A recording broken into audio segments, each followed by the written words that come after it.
Malapit sa tabing bayan ng Jaro, Iloilo, may isang luma at malawak na sementeryo. Naglalakihan ng mga nitso at tuwing gabi, nilalamon ito ng ulap ng fog at lamig. Ito ang libingan ng mga kilalang pamilya noong panahon ng Kastila.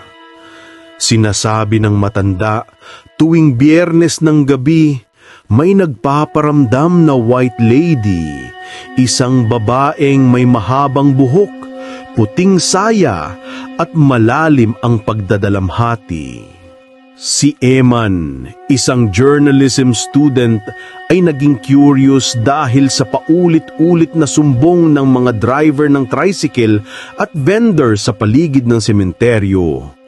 Madalas daw may naglalakad na babaeng sobrang puti, dumaraan sa pagitan ng mga mausoleum at biglang nawawala sa pagliko ng masikip na alley.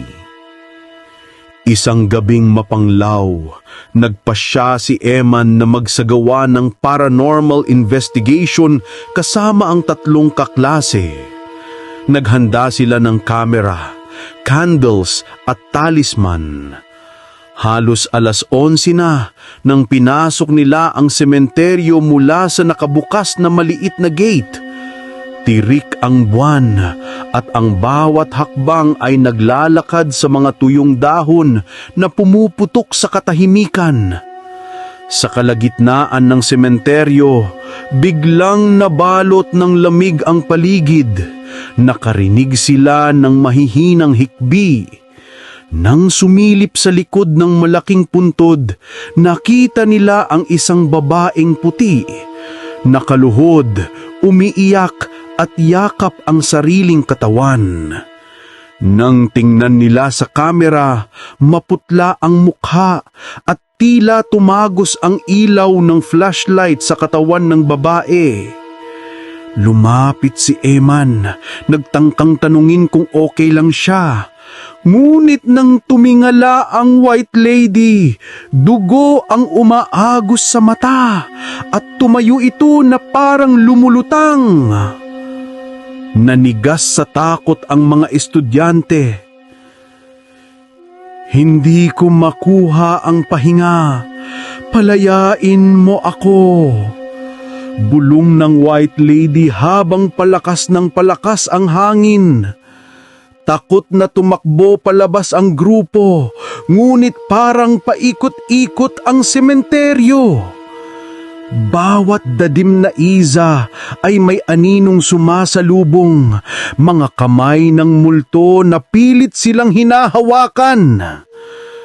Sa bandang dulo ng lapida, biglang nasa harapan nila ang white lady, mas malaki, mas puti, at ngayon galit na nagsusumigaw. Ibalik niyo ako sa bahay ko! Ilibing niyo ako ng maayos! Sabay nagdilim ang paligid at sunod-sunod na kinilabutan at nawalan ng malay ang dalawa sa grupo. Nagising si Eman sa labas ng sementeryo, madaling araw na. Magulo ang buhok, putikan, nanginginig. Dinala sila sa ospital at pinilit baguhin ng pamilya nila ang kanilang alamat. Ngumit gabi-gabi pa rin silang ginigising ng boses ng white lady, "Ibalik niyo ako! Ilibing niyo ako!"